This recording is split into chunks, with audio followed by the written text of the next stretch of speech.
welcome to our Humorous Interpretation Workshop. My name is Carrie Spina, and I am the head coach at Tuscarawas Valley High School in Ohio. And my name is Drake Spina, and I'm the assistant coach here and her son. Yes. We first want to start with a disclaimer. So everything that we're going to be showing here and talking about today is specifically our personal opinions and how we like to approach humorous interpretation here at Tusky Valley. This is in no way saying that it's the best way to approach it or the only way. This is just how we like to go about things here for ourselves. Absolutely. So we're just going to jump right in and get started for time's sake. The first thing we like to do at Tusky Valley, that's our nickname, is we like to select the perfect piece. So how do you select the perfect piece? Well, the first thing your kids need to do is start reading. They need to read scripts, plays. You can go online and find movie scripts, screenplays. I think that's the correct name for them. You can watch movies, but you need to just research, because that's how you're going to find the perfect piece. And don't make your coaches do it for you. Of course, we do always look for pieces for our kids, but we want you to be doing the same thing, especially this summer. The next thing is, we like to make sure it fits our student. It's suited for our student. That's our style, and if you want to talk to them a little bit more about why and how we do that. Well, we just want to make sure, first of all, you should be reading for your own pieces if you are the student, and you want to make sure that it fits you, that you can relate to it in some sort of way, because if it's just about something that you in no way have any sort of connection to, then you're not going to really be able to get into it as much as you could if you were to choose something that you really felt passionate about. So make sure you feel some sort of passion about the piece while you're looking for You're cutting. Yeah. Absolutely. I think of it because I also direct theater for a living. That's my day job, and sometimes evening.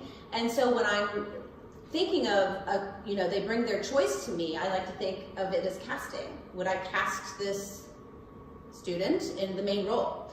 And I like to look at it as the main role because, of course, we can be all these other characters in humor. That's one of the, I think, best parts about humor is you get to be a multiple amount of characters. So the next thing we like to do once they decide that, yes, we think this might work, I like for our students to read some of the parts out loud to us and show us some of the voices that they may be able to bring or create with their humor. If you have an actor who is amazing, but they can't do voices, they can really emote and they can create this wonderful story, but there's no voices happening, I don't suggest you put them in humorous interpretation.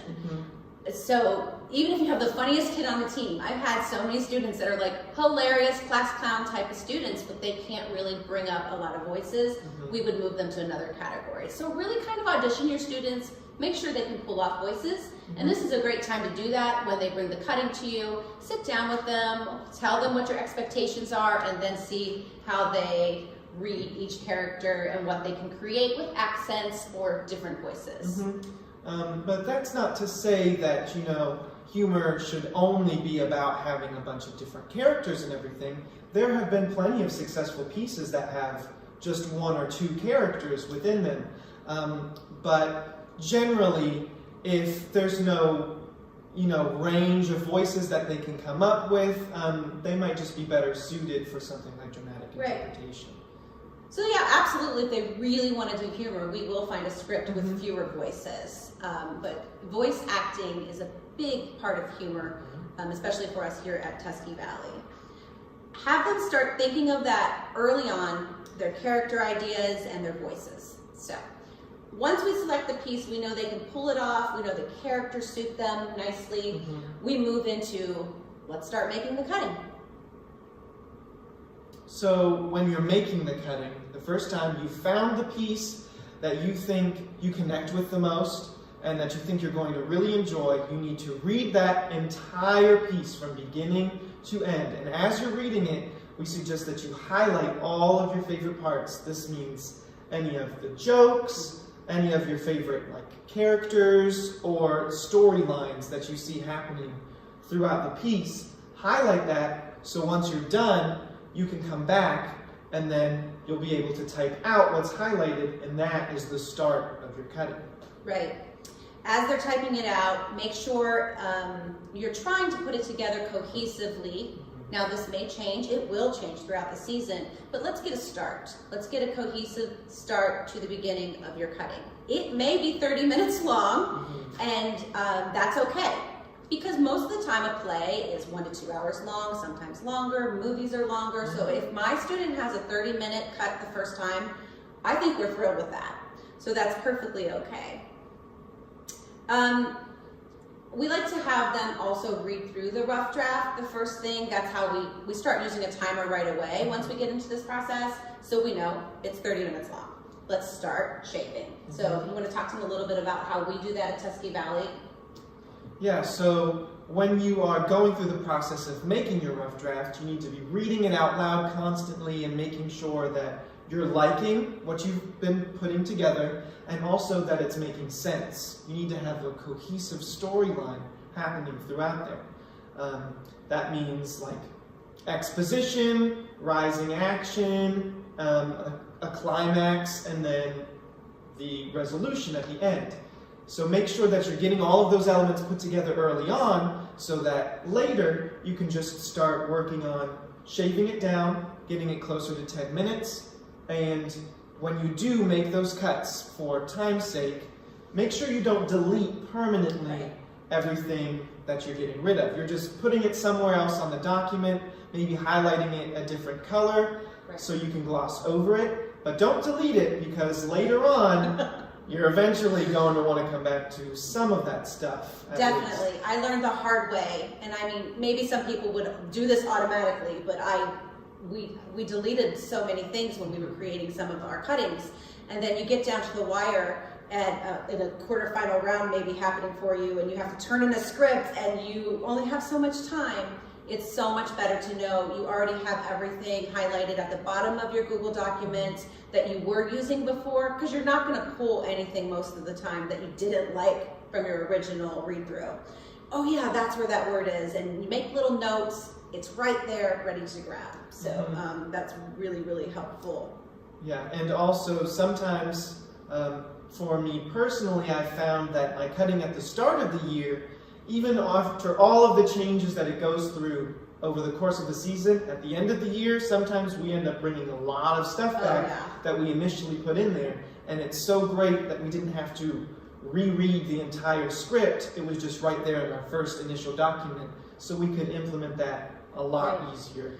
And when you read the entire story and you're getting these wonderful notes from judges, or sometimes not so wonderful notes, I remember there was something in there about that, and that might connect the story better.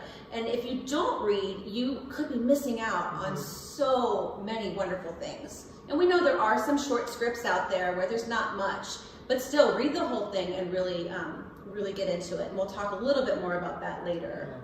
And in terms of finding what to cut out and what to keep in, just make what works for you. Don't feel like you have to leave in all of the jokes because it's humorous interpretation, or don't feel like you have to cut out a lot of jokes because you need a cohesive storyline. Just make what feels comfortable for you, because humor it's not a laughing contest. No, it's not. And I think so many judges out there that are not really into coaching humor or don't know much about humor, they see, oh, I'm judging humor. It's got to be funny. Well, of course, humorous content has to be in your humor. Absolutely. And that's what's so much fun about it. But that doesn't mean the entire script has to be funny. Our style, we like humor with heart. We love dramedies, and they're perfectly acceptable. They've been very successful at national tournaments. And it's just such a beautiful way to tell stories. That's what we prefer. That doesn't mean we won't let one of our students do something silly and have fun. But eventually, if they're going to be a four-year humor, we'll have them try a dramedy also. So it is important to know humor is not a laughing competition. We are storytellers just like any other Interp. Definitely. And like he said, make it your own. Make it your own and let it evolve. Don't get stuck in the same cutting all year. It should be, your kids will love to have that change week by week, even if you're just changing a little bit of blocking. You know, you went from one thing to another, or you're trying a different voice. The kids love a little bit of change. Change means growth. By the end, you'll have an evolution that will happen with your cutting. Yeah, and this is the same cutting. We don't normally let people change pieces entirely. You can just change so much about the very first cutting you have, because there's so many elements of the story that can't be shown in 10 minutes. So there's an endless way to put these interpretations together. And that's where the fun comes in, is finding which way, which path, which storyline. Especially with movie scripts, screenplays, we could take so many of these movies in so many different directions. It's so much fun to decide which characters are going to hold the most importance and which route you're going to take them, who you're going to connect with. It is a lot of fun. So please enjoy that, have fun, and know that it's all changeable. You can change whatever you want through the year. By the end of the year, your goal is to have that cutting that you could go out in the hall and perform it. You could be in the grocery store and perform it. You could be anywhere and you have it. You're not in your head. You're not thinking about anything. You just have this amazing cutting. But don't feel bad if you have to make a little bit of changes here and there for time's sake also. So that's for time's sake, our like 101 on making the cutting. The next thing we're going to talk to you about is, I think one of my favorite things to do with humor is blocking.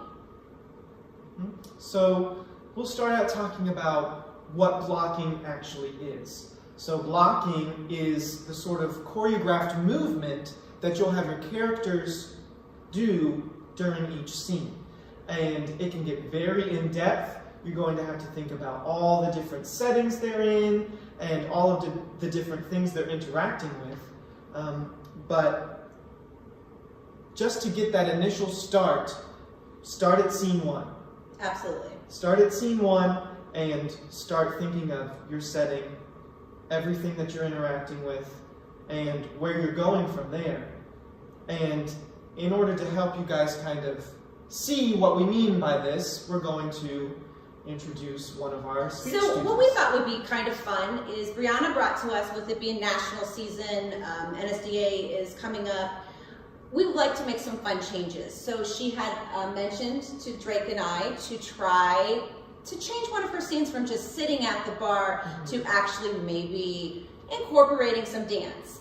So we thought it would be really fun to organically try this in front of all of you, and just to show you how we coach, how we get ideas. And we're not going to do the whole scene. We'll probably stop her several times, but we're going to let her start out with a sample of what she has right now.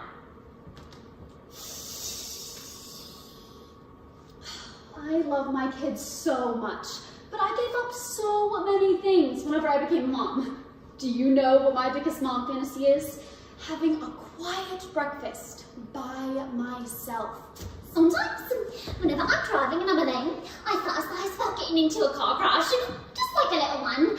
And then I go to the hospital for 2 weeks and I watch TV all day, and my kids come and they're so nice to me, and the nurses rub cream on my feet, and oh my god, it's just like so amazing. Is that like something you guys fantasize about too? Pause. Okay. So right now they're at a bar, the next character will come in, and they're just kind of all three sitting there looking back. I like to make our focal points as realistic as if we had a bar up here, and there's 3 characters in this scene, main characters in the center, one friend's on the right, one friend's on the left, and I have Brianna, Drake and I have her. We really do obsess over focal points. What it would be like if your friend Kiki is to the left, you're looking to the left, and then Kiki is looking to the right. And then same thing with Carla, she's looking down at both of them because both of her friends are to the left of her. So that's something, we don't have tons of time, but that's something I find really important. And at first it kind of confuses the kids, but once it gets going, it looks so much more realistic than having these focal points out. Like old-fashioned humor back when I was in school was like you were in a hula hoop and you were here's this, and that there is some people love that style and that's perfectly fine, but we like to try to make it more like on the stage. So now we're going to try to incorporate Brianna starting out maybe on the dance floor, and then maybe Kiki by the end could be going towards the chair, pulling it out and having a seat. So let's get started. Okay, so I would say start with the transitional sound.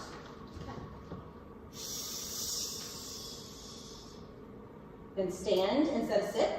So let's do that again. And this time when you go back into this, you have to immediately go into like, you're kind of like in the bar, you're feeling the energy. And add a little bit of like a dancing kind of vibe to it. Like a boots and cats, or like a ooh, ooh, ooh. That one's a little more difficult.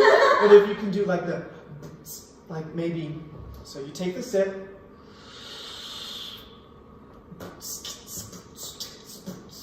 you know, you're dancing, and maybe you're doing a little, you know, shoulder head shake or something. You might be moving around people a little bit, and you can kind of talk while you're dancing, and then maybe go into a different dance for the other character. But right now, just try the first character. So sipping, and then out, boots and cats, and feeling the vibe, boots and cats, see someone, maybe step in front of them, excuse me, and like, oh my gosh, yeah, you know. All while you're talking and walking at the same time. Okay. Okay.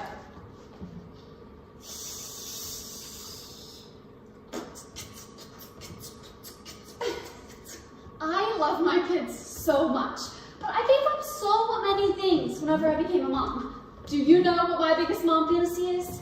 Having a quiet breakfast by myself. Pause. Perfect. That's something to start with. Very good, Brianna.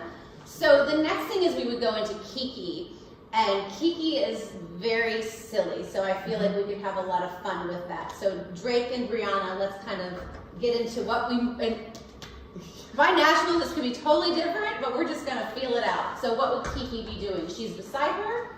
Yeah, so I'm seeing Kiki, she's a bit more eccentric, so she can be doing a little bit like less popular of a dance move, maybe something like the Macarena, or she's like doing a sprinkler, you know, like really doing something weird. Just kind of go for it, make it super awkward, and because I feel like that fits the character very well. So just go with your gut and see what happens. You had mentioned a bowl dance or something. Is there some kind of stirring weird thing? Your mom might have mentioned that too. So maybe I'm way off. Do whatever Drake said. So let's just have fun with that. Just start with Kiki then. Sure. Okay. Sometimes, whenever I'm driving and I'm alone, I fantasize about getting into a car crash. Just like a little one. And then I go to the hospital for 2 weeks and I watch TV all day. Okay, so this, I'm just going to be honest, now I'm like excited. I can't wait for us to start practicing because we could come up with some really funny stuff. We haven't even brought in Carla yet, who is one heck of a character.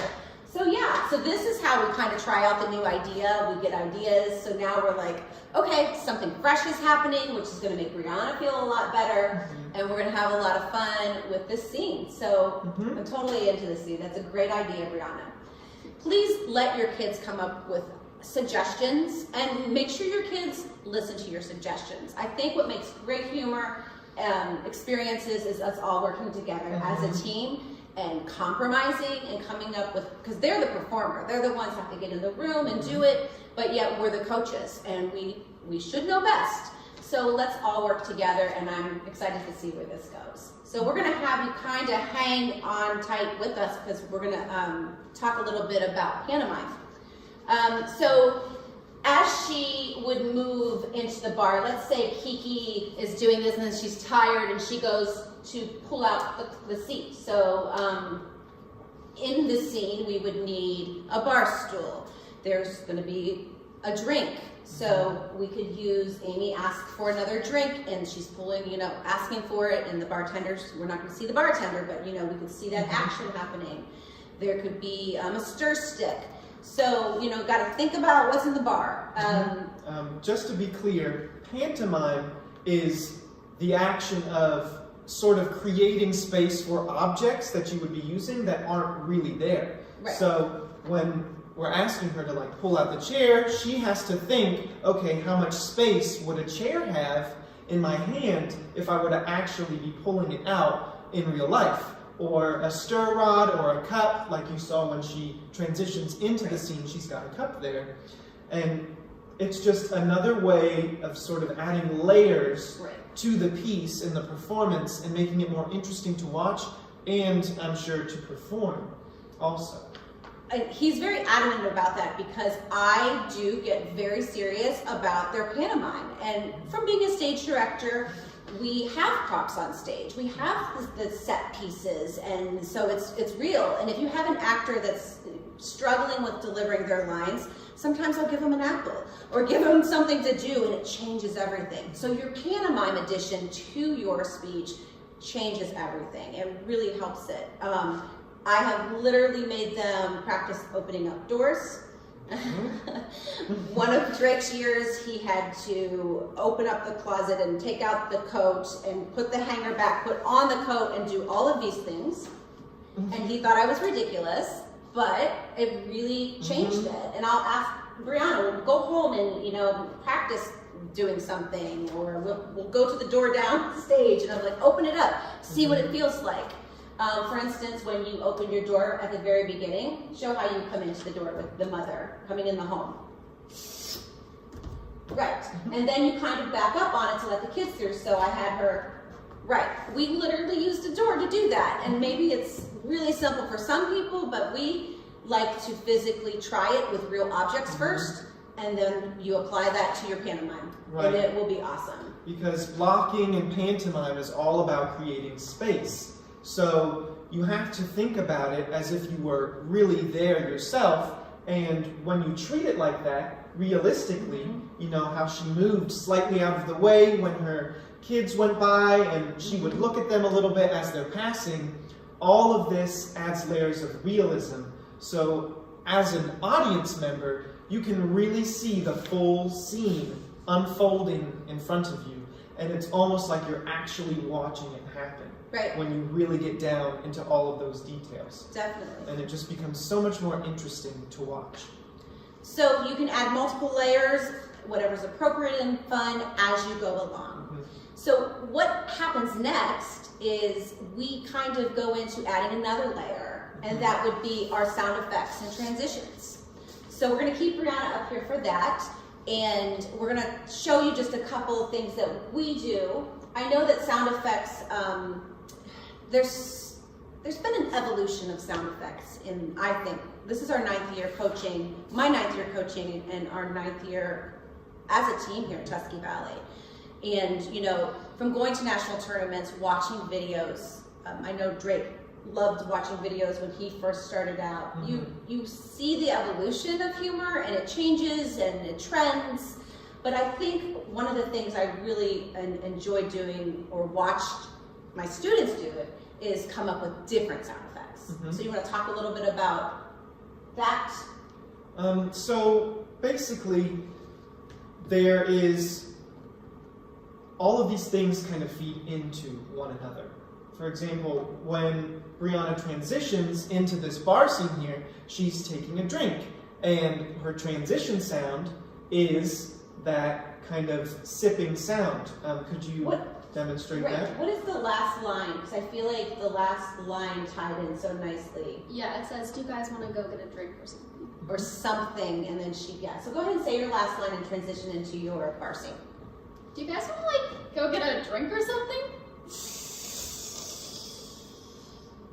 Yeah.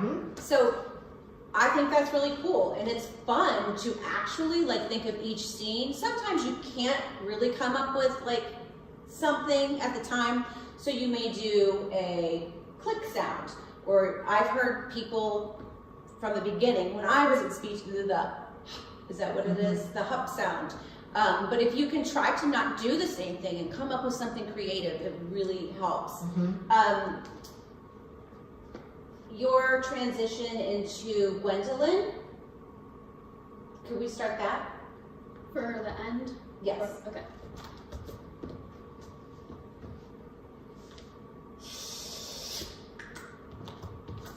And hopefully you could hear that she does a sound and then a with it. So you don't have to just do one thing. You can be creative, like almost morphing into it, and then click, click, start. Yeah, transitions are all about smooth movement from one scene to the next, even if there's a passage of time, or generally it's about a change in setting.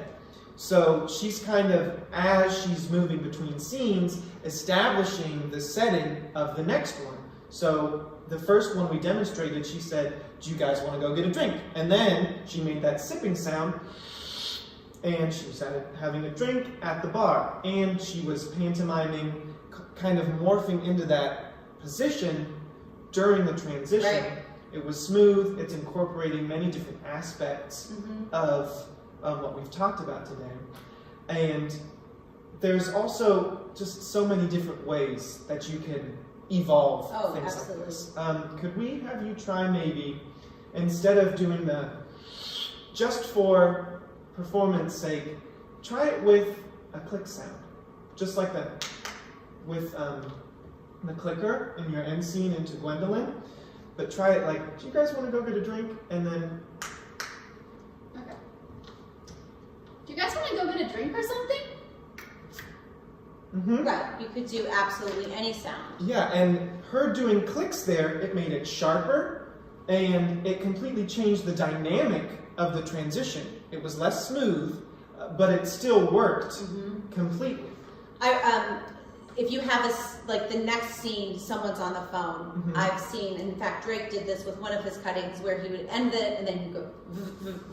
So by the time he was in the next scene, he's, "Hello, how you doing?" He was on the phone. But that was cool because it was transitioning, morphing, and then there you go. Yep. So have fun with sound effects. It is really cool to watch these kids, and not just my kids, all of your kids evolve humor with the sound effects and transitions. So have fun with that. So we're gonna ask Brianna to go take a break, and we may bring her back here in a few minutes. So when you are making facial expressions and incorporating body languages into each of your characters, the first step, I think, is to learn how to use your eyebrows. Your eyebrows are very important. That is what cues us to know what kind of emotions the character or person is feeling. Like in everyday conversation, if you're trying to have a nice talk with someone and they're just scowling at you the whole time, you know something's a little off. So you can incorporate that into your characters in the same way and have their facial expressions, and a large part of that being the eyebrows, reflecting the emotions the character is feeling at that time. The reaction, acting is reacting. So when Drake did that, it made me think of that. You know, you have these focal points, you have these things going on, but if that person's looking at him like that, then when you change over, you're like, "What? Why are you looking at me like that?" You have to react to your scene partner. Well, we don't have scene partners. You have to make your focal point your scene partners. You have to imagine what that person is doing, what kind of face they're making, and really, that is really fun to develop also. And you should be using as many facial expressions as possible. That means for each of your characters, they need to have their own unique expressions. And when you're talking back and forth between them, just like when you switch positions for each of your characters, you should switch facial expressions, especially if those characters are feeling two different emotions. Like one character is really excited, and then the other character is really mad. So you gotta have that transition happening. Right. So one of the reasons I used this picture, I wasn't here when they took this picture, but Drake was. I think, what did they tell you guys to do to make a facial expression from your cuttings? Yeah, it's just like one of those funny picture scenarios. Right. And you can see these humorous interpretation finalists from NIETOC, I think 2019, were definitely making some serious facial expressions. So I thought that would be a fitting picture to throw in on here tonight. But I'm also going to ask Brianna to come back out, and we're going to show you what Drake was just talking about with the popping, and how you are going to use stances and facial expressions in between your poppings to help the judges know exactly, oh, that's that character. Oh, that's Amy. Oh, yeah. And they don't get lost. So it's really important. So Brianna, come on out. Welcome back. Okay, so one of the things we do here, and I drive my students crazy with it, is when we're first developing the voices, then we develop a stance at the very beginning. And as a fundamental humor, you may be more into just one stance at the beginning, but we will evolve it into a lot more movement than just staying in your stance the whole time. I prefer them not to do that, but it's great to start out this way. So once we have a voice, let's create a stance. So what we'll do is we'll talk through it, like her boy, his name is Dylan, and we decided we wanted Dylan to be a little bit silly and have a little bit of a different facial expression. So show us Dylan. So there's Dylan. And then go into Carla. Carla, she's just a little bit a little spunky. Amy. Gwen.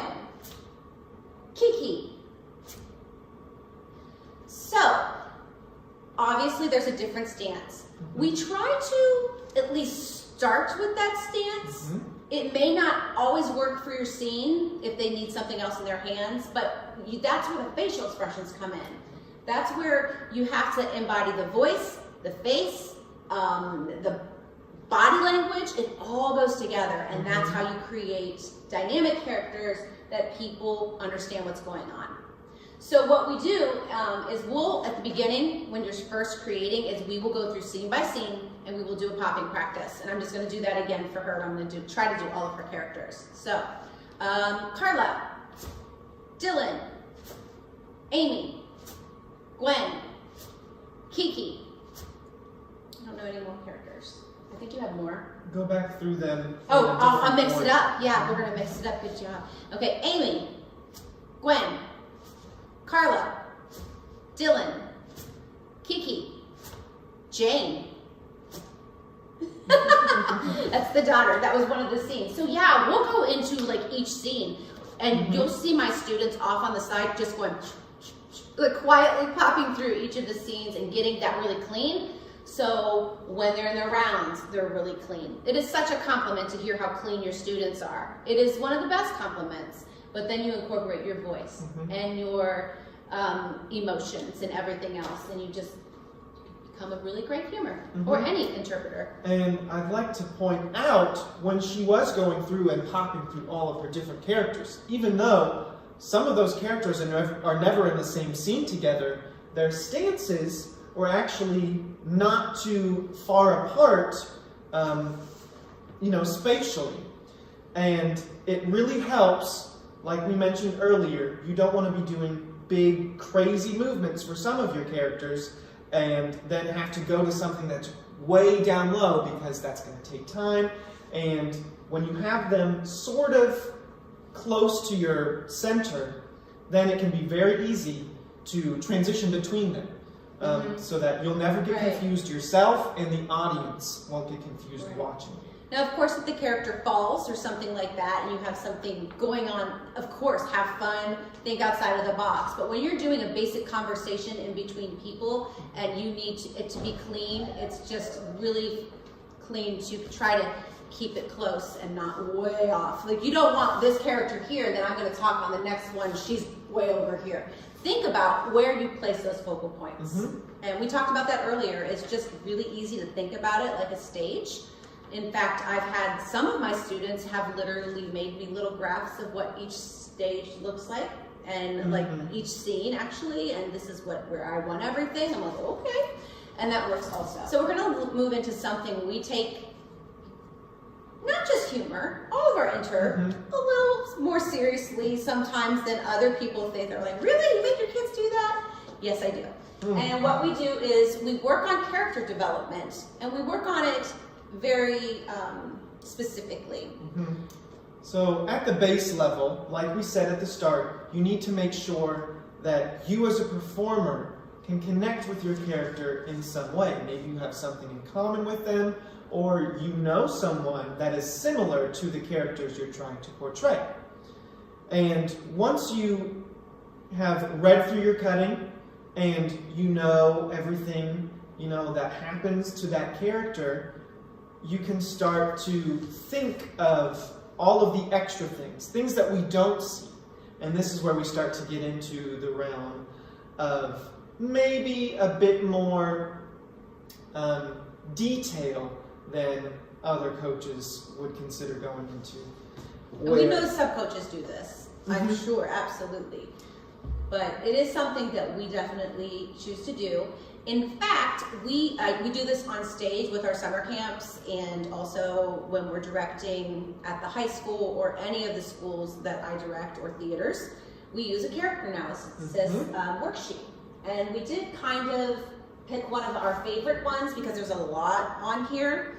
And I remember when Drake was first starting out and some of my other students, I was like, here's your character analysis worksheet. Now, Humorous, you get to do one for each character. And it was like, what? But, I mean, do you think it helped you? Well, absolutely it helped. It was a bit excessive at sometimes. Sometimes even if one of your characters was only in there for one scene, maybe even for one line, you had to fill out an entire character study, 3 pages long, front and back, knowing where they were born, what their goal in life was, what their favorite color was, what their star sign was, what their favorite song was, all of that stuff. Just so that you can really know everything there is to know about a character, and that way, when you know it, you start to perform as that character in a completely different way. You feel so much more connected to them if you didn't already, especially your minor characters, who you might not have things in common with, and then it just starts to revolutionize your piece from how it was before to once you know everything there is to know about all of your characters. An easy way to do this, if you you have a kid that's like, oh no, and you're kind of compromising, think about people they know. Think about relatives, friends, characters from cartoons, voiceover actors. There's so much you can research online with YouTube and things like that. And so some of these kids already mimic all these TikTok stars or YouTube people, and they could be like, oh yeah, I know all about this one. Like that Miranda sings. Earlier in my coaching career, that was a big one that everyone wanted to do, but they like followed her, they knew everything about her, they could mimic her face, everything. So you can also say, you know how easy it is for you to pretend you're acting like your mother. I could act like my mother in a split second because I know her. And so when you get to know these characters you're creating, then you know them, you act them out so much better. So, this is for the kids that really want to take it to the next level. How do you get to those finals? What do you do? We put a lot of hard work into it. And we know several people who, they just do it. And they become national champions, and that's awesome. But we have fun doing this sort of thing, and we love training our students to also know this is an option. If you can't just get to that moment just like that, and you need some help, or you want to have fun creating characters, this is a great way to do that. So definitely. It's important to know their backstories. It's important to know as an actor, I want to know why I'm coming out on stage. I want to know what I'm doing while I'm on stage and why I'm leaving. And I also like to know what I was doing 5 minutes ago before I came on stage, because maybe I was outside and it was freezing and no one let me in. And finally they let me in, so I run through the door, and I'm not going to just be like, hey you guys, how are you doing? Yeah, it's good to see you. I'm going to be like, oh my God, why did you guys lock me out? I'm freezing. So you want to show that feeling, and that's where these character analysis and really thinking about things like that make you better, make you stronger. And maybe your lines wouldn't allow you to say something like, why did you leave me outside? I'm freezing. But you can use that as your intention behind the lines that you do say. So if your lines are completely different, just think of their emotions while they're saying that line, and the delivery will be completely changed. Right, definitely. So that's our 101 for expression and body language and character development, sound effects, transitions. We talked about making the cutting and blocking. So we're just going to kind of close up because we only have so much time. I feel like we could talk about this week by week or all the time, because we really love speech.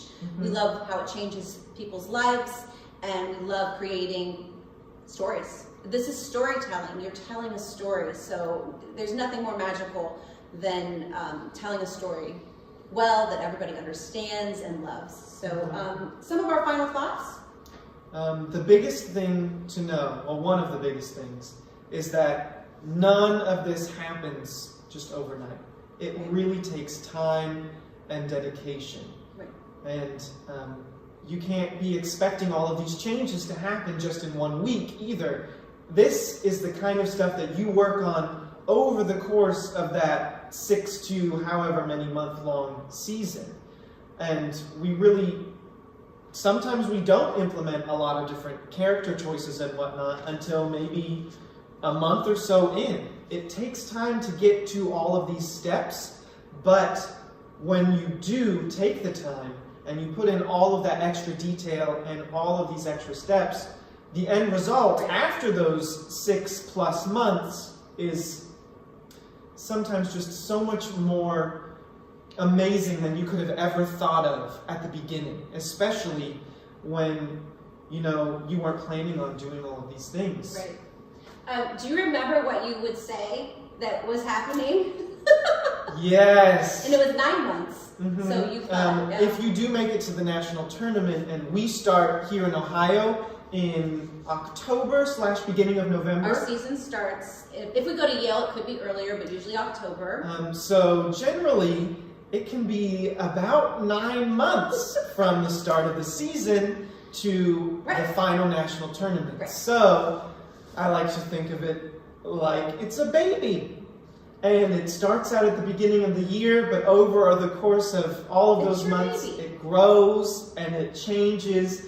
And at the very end, you birth this beautiful cutting for your final tournament. And you give so many people joy because it's so amazing. Mm-hmm. I think it's a beautiful example of your speech cutting. Mm-hmm. But I remember when you first told me that, I was like, yeah, you're right. I guess it's a lot like that. Just, you might have some pain. That's really good. You might have some pain and some tears along the way also, but it's all worth it in the end. Well, let's talk about taking a break. Mm-hmm. Friends, I probably am guilty of not letting some of my students do this back in the past. I think Drake has some gray hairs from speech and debate, and we just feel that we knew when it was time to take a break. So, Drake, any advice to the students out there that want to do this every day, all the time? Let's go.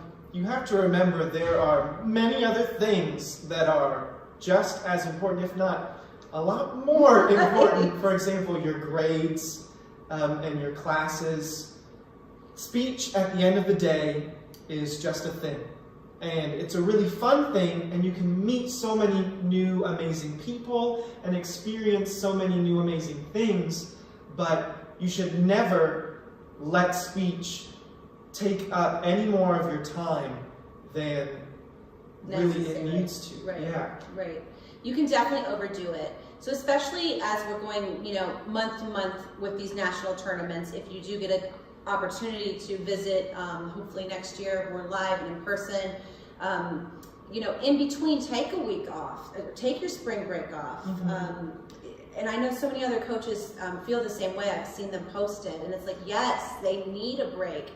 And even coaches give them a break, because you can burn out your speech or debate student. And the last thing you want them to be fizzled out when it comes down to time for the national championship tournaments. And it's just so important. And last but not least, you guys need to have fun. It needs to be fun. Yeah, it sounds cheesy, but honestly, that is the most important thing about any of this, is you're not going to do your best if you aren't enjoying what you're doing and you're not having fun while you're doing it. And as a coach, have fun with your students. I know sometimes things get stressful, especially with the last year. This has probably been the most challenging and stressful times for coaches and students all over the world. But I think that one of the most amazing things was that when everything shut down on March 12th, speech and debate didn't. And we still had fun. We found a way. I get a little emotional thinking about it. We found a way to persevere. We were the only extracurricular activity that was still doing our thing. we found a way to adapt so quickly. And we still had fun. I still got nervous with the postings. I'm like, oh my gosh, I'm texting my friends. I'm like, are you nervous? I can't breathe. You know, we were freaking out. But we were also having so much fun because this is a fun activity. So always remember that, and always remember it will change your life. There are opportunities out there for you. You are going to be a better person for being in speech and debate. So thank you so much. We hope you have wonderful tournaments, and good luck, and hopefully see you next year.